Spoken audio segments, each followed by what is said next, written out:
그리스도인 하는데 그 그리스도인이 어디서 유래됐으며 어디서 처음으로 그리스도인이라고 일컬음을 받았는지 그 근거가 나오는 성경 구절입니다. 복음이라고 하는 것은 단순한 환경과 고난이 없는 가운데 성장하거나 전파되는 것은 아닙니다. 이상하게 고난이 없으면 환경이 순탄하며 모든 것이 잘 될 것 같은데 나태해지고 게으르고 교만해지기가 쉽다는 것이죠.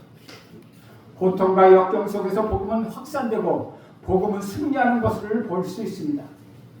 불 피워놓은 것을 해집어 놓은 것과 같이 활활 타오르게 된다는 것이죠. 19절에 보면 그때의 스데반의 일로 일어난 환란으로 말미암아 흩어진 자들이 베니게와 구브로와 안디옥까지 이르러 유대인에게만 말씀을 전하는데 스데반에 의한 환란이 일어났습니다. 스데반이 순교를 함으로 인하여 환란이 일어나고 박해가 더 심해짐으로 인하여서 그리스도인들은 뿔뿔이 흩어지게 되었습니다. 마치 불을 끌려는 사람처럼 불을 막 때렸다는 것이죠. 그러나 그 불을 때리면 어떻게 됩니까? 불이 사방으로 퍼져나갑니다. 진리를 가진 사람들을 건들면 건들수록 더욱더 커진다는 것입니다. 이것은 저주가 아니라 축복이었습니다. 환란을 당하는 사람들은 사방으로 흩어졌습니다. 그들은 생각지도 못했던 베니게, 그러니까 페니키아, 지금은 레바논이며 구브로, 키프로스 섬, 그리고 안디옥까지 가서 복음을 전하게 되었다는 것이죠. 사도행전은 이제 어떻게 외부를 향한 복음의 운동이 두 가지 방식, 즉 지리적으로 또한 문화적으로 확장되어 가는지를 보여주고 있습니다. 첫째, 지리적인 선교는 유대와 사마리아를 넘어서 지금은 레바논에 해당하는 페니게와 구브로 섬 그리고 시리아 안디옥에까지 북쪽으로 점점점 퍼져나갔다는 것입니다. 둘째, 문화적 선교는 유대인을 넘어서 이방인들에게 퍼져나갔습니다. 어떤 의미에서 환난과 핍박은 저주가 아니라 축복이라는 것입니다. 그러나 19절에 보면 그들은 하나님의 뜻을 깊이 깨닫지 못하고 이방인에게는 복음을 전할 생각을 하지 못했습니다. 그들이 복음을 전하는데 누구에게 전하냐 하면 유대인들에게만 복음을 전했다고 합니다. 그러나 우리는 고넬료의 사건을 통하여 하나님은 유대인만의 하나님이 아니라 온 인류의 하나님임을 알게 되었습니다. 유대인에게만 복음을 전하는데 그 중에 어떤 사람은 헬라인에게도 복음을 전하는 것으로 볼 수 있다는 것이죠. 20절의 말씀을 읽어보면 그 중에 구브로와 구레네 몇 사람이 안디옥에 이르러 헬라인에게도 말하여 주 예수를 전파하니, 헬라인의 여러분의 성경에 보면 헬라인의 주가 달려있는데 어떤 사본에는 헬라파 유대인에게도 라고 되어 있습니다. 물론 헬라파 유대인에게도 전한 것이고 주된 전파의 대상은 헬라파였다는 것입니다. 왜 헬라인이었다는 것이죠. 이제는 예수님을 단지 그리스도로 구세주로만이 아니라 주로서 선포하고 있다는 것이죠. 더욱이 그들이 이러한 전도 활동은 하나님은 복을 내려주셨습니다. 왜냐하면 주의 손이 함께 하셔서 놀라운 역사가 많이 일어났기 때문입니다. 하나님께서 친히 헬라인에게 복음을 전하는데 사람들에게 그 사람들을 통하여 역사해 주셨다는 것이죠. 하나님의 뜻대로 살고자 하는 사람은 하나님은 도와주십니다.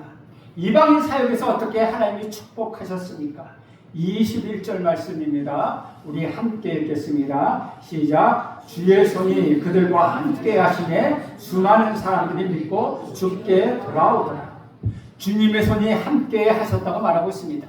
저는 여러분에게 주님이 손이 함께 하길 간절히 바랍니다. 여러분의 가정에도 하나님이 손이 함께 하길 간절히 바랍니다. 수많은 사람들이 우리 주님께 돌아왔습니다. 이런 거부할 수 없는 성령의 역사가 여러분에게도 함께 있기를 간절히 바랍니다. 이방인 사이에 일어난 성령의 역사 앞에 예루살렘 교회는 그저 보고만 바라보고만 있을 수가 없었습니다. 그래서 그들은 즉시 예루살렘 교회에서 가장 덕망 있는 평신도 지도자를 선택하여 안디옥에 파송하게 됩니다. 이 새로운 전도 활동이 일어나는 곳이 안디옥인데 요즘 교회 이름에 보면 안디옥 교회가 참으로 많습니다. 왜냐하면 이것이 교회의 역사에서 매우 중요한 역사를 갖고 있는 교회이기 때문입니다. 안디옥은 어떤 곳입니까? 안디옥은 첫째로 국제적인 교회의 설립 장소였다는 것이죠. 그리고 전 세계적인 성경의 발판으로 이보다 더 적절한 장소가 없다고 할 그런 도시였다는 것입니다. 누가가 살던 시대쯤에 가면은 안디옥은 남북쪽으로 뻗어 있었으며 나무와 샘이 그 사이에 나란히 늘어져 있고 길도 잘 포장되어 있는 넓은 가로수길로 유명합니다. 로마의 역사가 요세푸스는 당시의 안디옥의 인구를 50만 명이라고 했습니다. 지금도 안디옥에 가면 약 30만 명 정도 살고 있다고 합니다. 그런데 그 당시에 50만 명이 살고 있었다고 하니까 당시 1세기 인구로 생각하면 50만 명이 살았다는 것은 아주 거대한 도시라고 볼 수 있다는 것이죠. 실제로 동서를 잇는 요충지의 안디옥은 로마 제국 내에서 로마와 알렉산드리아에서 세 번째로 큰 도시였다는 것이죠. 그렇게 큰 국제적인 대도시 안디옥에 교회가 세워진 것입니다.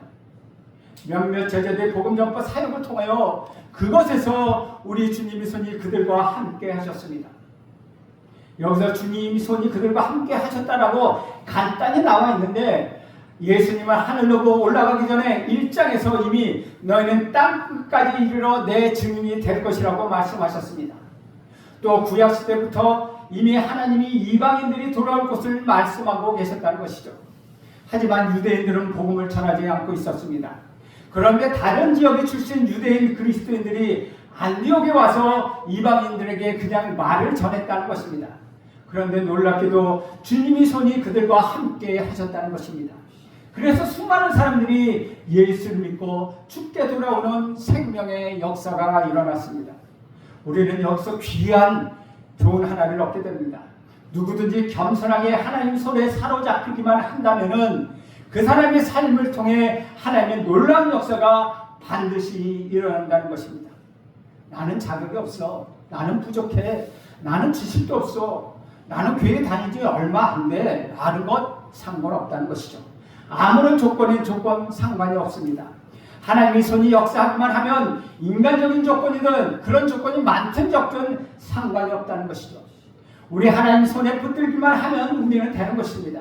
그렇게 하지 않으니까 역사가 없다는 것이죠.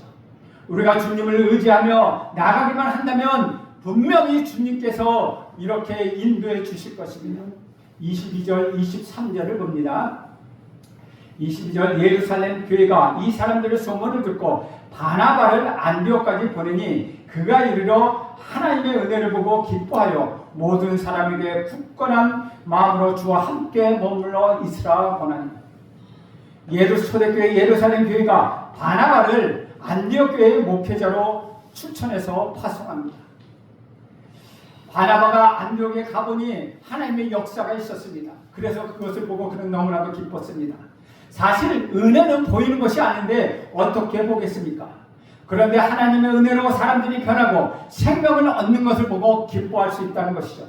그래서 그들에게 굳건한 마음으로 주와 함께 머물러 있으라. 곧 굳센 마음으로 주를 의지하라고 그들을 권면하고 있다는 것이죠.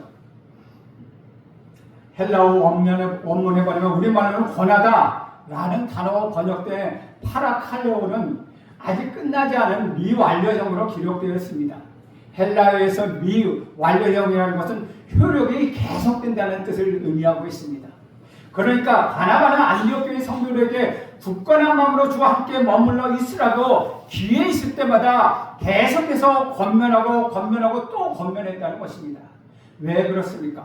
굳건한 마음으로 주와 함께 머무르라는 것이 곧 믿음이고 그런 마음을 갖는 사람들이 바로 그리스도인이기 때문입니다.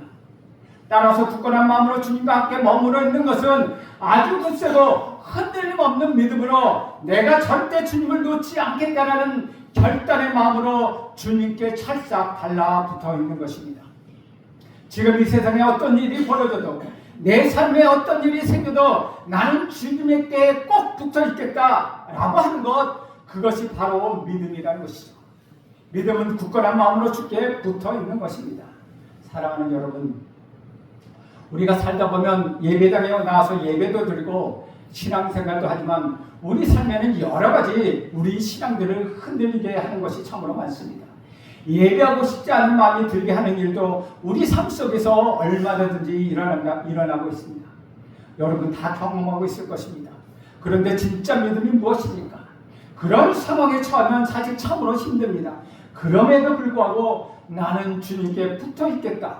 어떤 일이 있어도 무슨 일이 일어나도 나는 주를 붙들겠다라고 하는 것, 그것이 바로 굳건한 마음으로 주께 붙어 있는 것입니다. 오직 굳건한 마음으로 주께 꽉 붙들려 있는 사람만 하나님의 진정한 자녀로 참된 그리스도인으로 이 땅을 살아갈 수 있는 것입니다. 그리고 그러한 사람들을 통해서만 우리 주님의 말씀의 능력과 생명이 온전히 역사할 수 있기 때문이라는 것이죠. 그렇다면 예루살렘 교회에서 안디옥 교회로 파송한 바나바는 어떤 인물입니까? 24절 말씀 우리 함께 읽습니다. 시작. 바나바는 착한 사람이요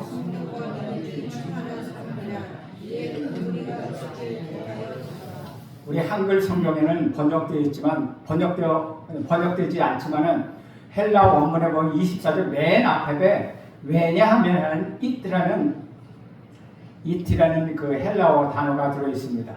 왜냐하면, 그러니까 본문의 23절과 24절 사이에 왜냐하면이 붙어 있다는 것입니다. 그것을 그대로 옮기면 이런 내용이 됩니다. 그가 이르러 하나님의 은혜를 보고 기뻐하여 모든 사람들에게 굳건한 마음으로 주와 함께 머물러 있으라고 권했다. 왜냐하면 바나바는 착한 사람이요 성령과 믿음이 충만한 사람이기 때문이다. 그래서 큰 무리가 주께 더하여 졌다라고 번역할 수 있다는 것입니다. 바나바가 안디옥 교회에게 굳건한 마음으로 주께 붙어 있으라고 권면했던 것은 첫 번째, 바나바는 착한 사람이었기 때문입니다. 인격적으로 훌륭한 사람이었습니다. 교회의 지도자도 인격적인 지도자가 되어야 한다는 것이죠. 인격이 갖추어져야 한다는 것입니다. 바나바는 성품이 굉장히 뛰어난 사람입니다.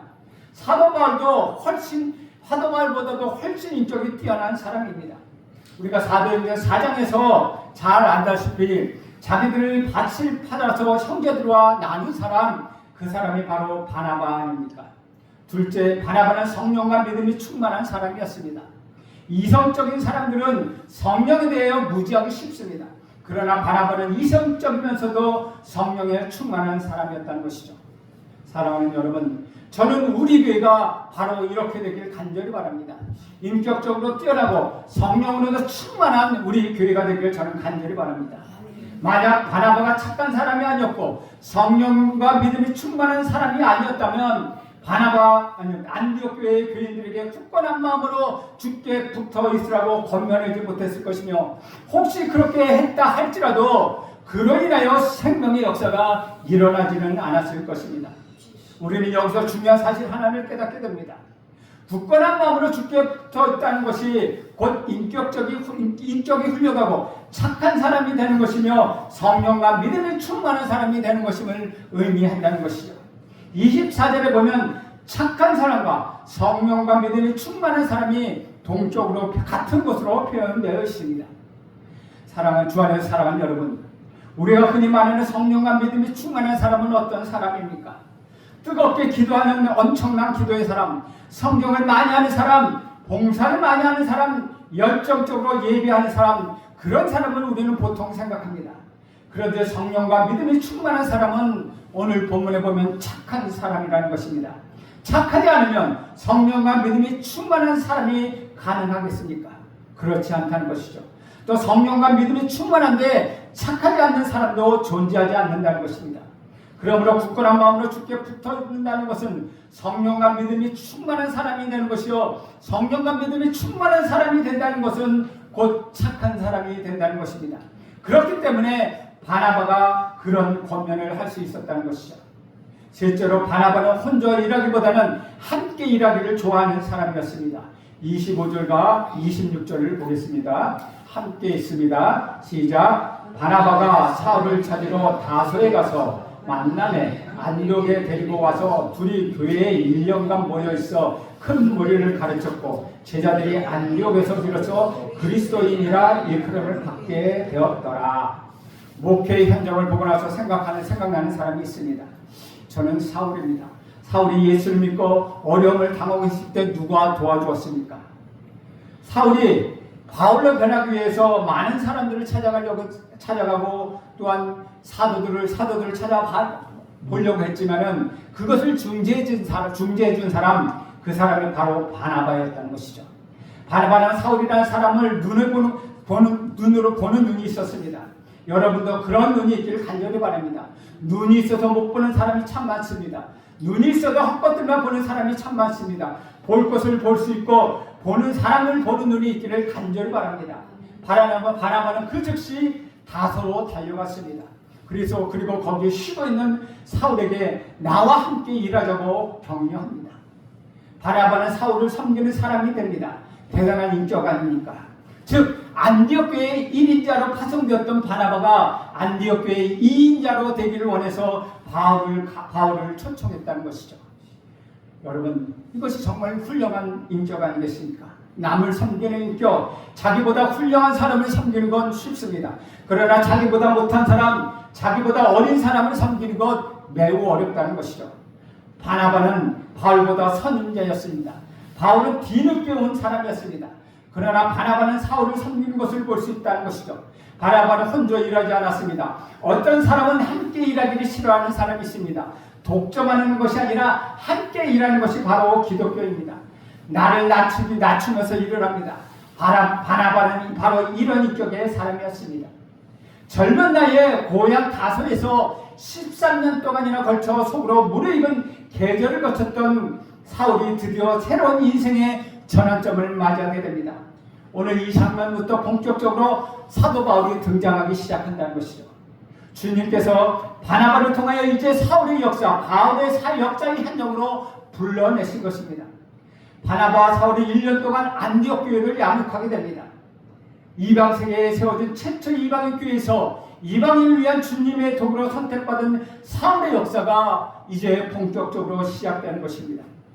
그때까지 사울로 불렸던 바울이 바나바와 함께 1년 동안 안디옥 교회에서 최선을 다하여 목회한 결과 이 안디옥에 있는 성도들이 세상 사람으로부터 그리스도인이라고 불리게 되었다는 것입니다.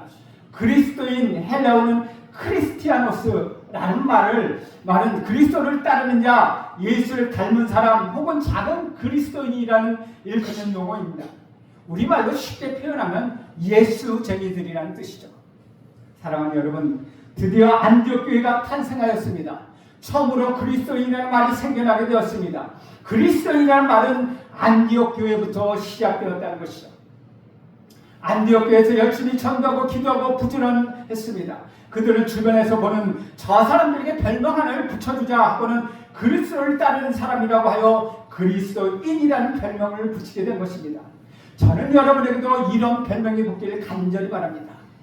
본문을 기록한 누가는 제자들이 안디옥에서 비로소 그리스도인이라고 일컬음 받게 되었다고 감격적으로 적고 있습니다. 왜냐하면 비로소 그리스도인 해서 비로소라는 단어가 있기 때문입니다. 비로소라는 단어는 헬라 원어로 보면 최초로 처음으로 라는 뜻을 갖고 있습니다. 누가는 본문을 통하여 줄을 긋는 교인들이 최초로 그리스도인이라 불린 곳이 안디옥이었다는 것을 감격스럽고 자랑스럽게 밝히고 있습니다. 왜냐하면 이스라엘의 전승에 의하면 누가가 바로 이 안디옥 출신이었기 때문입니다. 자기 고향에서 이런 일이 일어나니 얼마나 감격스럽겠습니까? 여러분, 우리 이 재성리 지역에 유명한 사람이 하나 났다, 혹은 사법고시에 하나 붙었다, 아니면 박사학위를 땄다 그러면 프랭카를 붙이지 않습니까? 그것처럼 안디옥 교회에서도 처음으로 그리스도인이라는 이름을 붙였으니 누가가 얼마나 기쁘겠습니까? 그래서 감격스럽게 그렇게 그것을 적고 있다는 것입니다. 만약 안디옥 교회의 사람들이 경멸을 당하고 비하하는 의미로 그리스도인을 불렸다면 누가가 이토록 감격하며 자랑스럽게 써놓지는 않았을 것입니다. 이처럼 그리스도인이라는 말이 안디옥 사람들에게 최초로 긍정적인 의미로 사용되었다는 것이죠.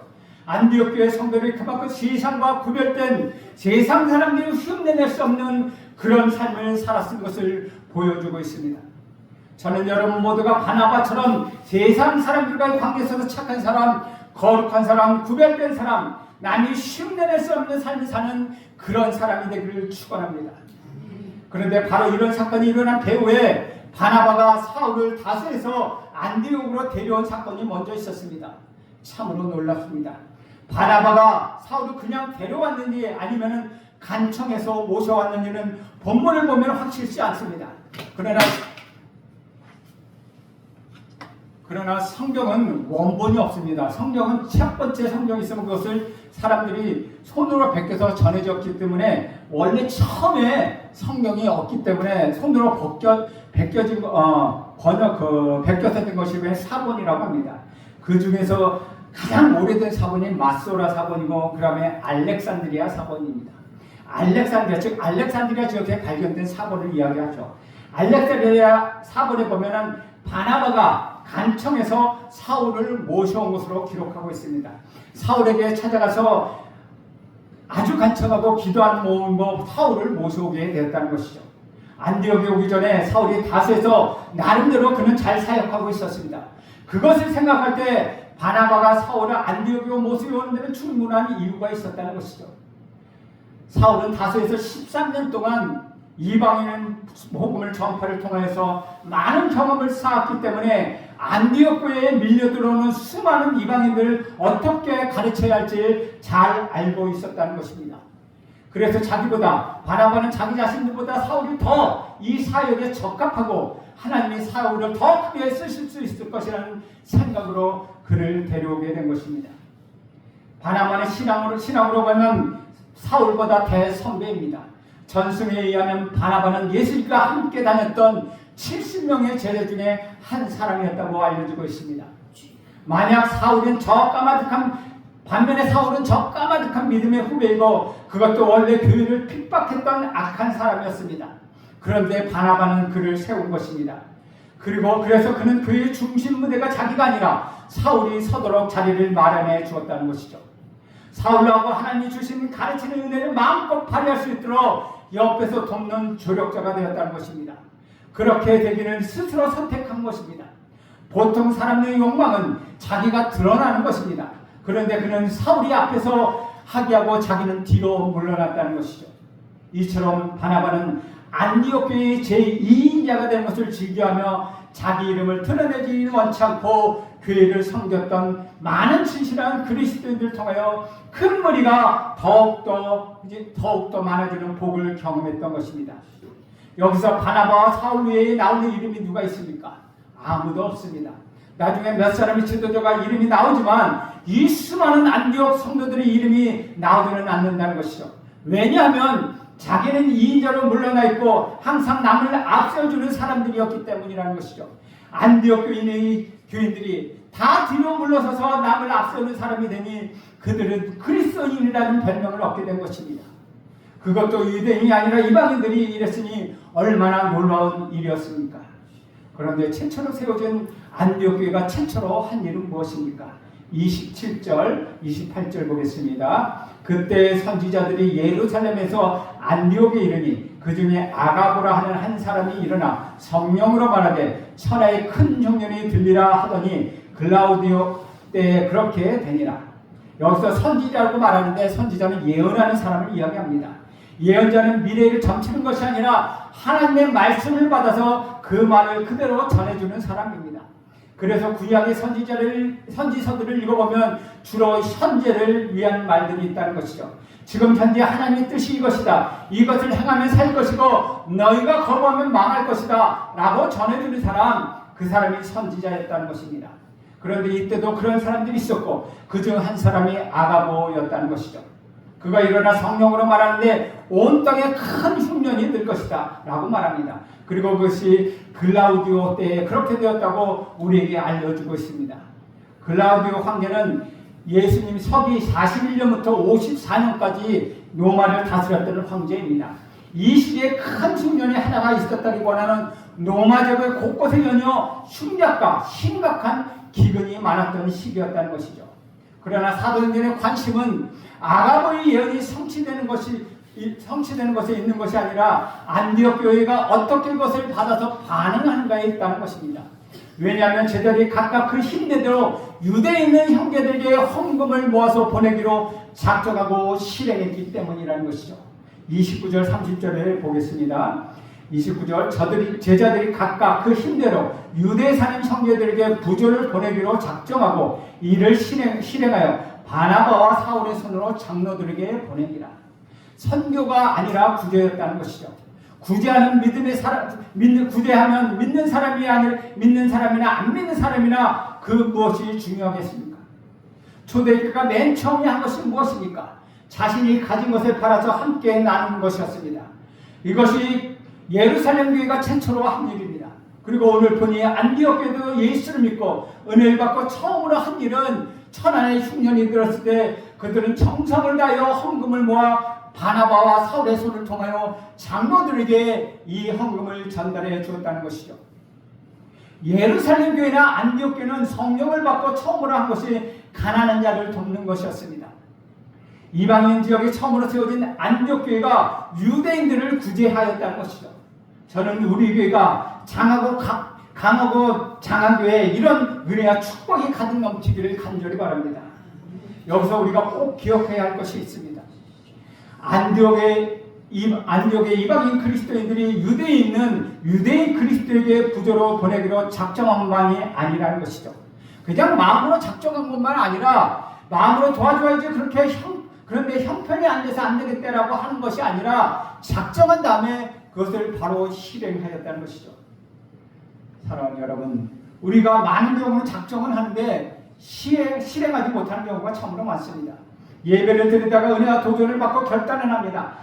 내가 정말 이렇게 살아야겠구나. 그런데 그것이 실행으로 옮겨지지 않습니다. 또 어떤 선교사님 와서 말씀을 전할 때 큰 도전을 받고 내가 저분을 위해서 기도도 하지만 헌금을 해야지 하고 마음을 먹는데 예배당을 떠나는 순간 실행을 사라집니다. 다음에 하지 뭐. 그러나 작정하고 실행하는 것이 바로 그리스도인이라는 것입니다. 오늘 안디옥 교회의 성도들은 자기보다 큰 교회 예루살렘에 부지를 모아서 그들을 도와주었다는 것이죠. 예루살렘 교회에 그들은 헌금을 했다는 것입니다. 주 안에서 사랑하는 여러분, 바람에 흔들리지 않고 피는 꽃이 어디 있겠습니까? 비에 젖지 않고 피는 꽃이 어디 있겠습니까? 폭풍에 흔들리고 엄청난 비에 젖으면서도 주를 곱게 서고 아름다운 꽃망울을 터뜨리기 때문에 꽃이 아름답다는 것입니다. 저와 여러분이 구원받은 그리스도로 산다는 것, 그 인생에 비바람이 없는 것을 의미하는 것은 아닙니다. 엄청난 비바람과 엄청난 폭풍과 몰아칠 것입니다. 얼뜻 때는 폭풍같이 일어나 여러분의 인생을 송두리째 흔들어 놓을 것입니다. 때로는 비바람과 눈물하고 몰아쳐 여러분의 가슴을 꽁꽁 어렵게 만들 때도 있다는 것입니다. 사랑하는 여러분, 결코 흔들리지 마십시오. 우리 주님께 찰싹 달라붙어 주십시오. 여러분의 소망을 우리 주님께 두십시오. 그리하면 우리 주님께서 여러분에게 길을 열어주실 것입니다. 여러분의 손과 발을 진리와 생명의 도구로 사용하실 것입니다. 하나님의 사랑으로 이웃을 사랑하는 사람으로 여러분을 사용하실 것입니다. 이것이 바로 그리스도입니다. 여러분, 이제부터 매일 내 순간 주님 앞에서는 참된 그리스도인으로서 하나님을 기쁘게 하는 삶을 사는 저와 여러분이 되기를 축원드립니다. 기도하겠습니다. 하나님 아버지, 우리가 그리스도인으로 살아가게 하옵소서. 구제할 수 있는 믿음을 우리에게 주옵소서. 예수님의 이름으로 기도합니다. 아멘. 다 같이 일어서서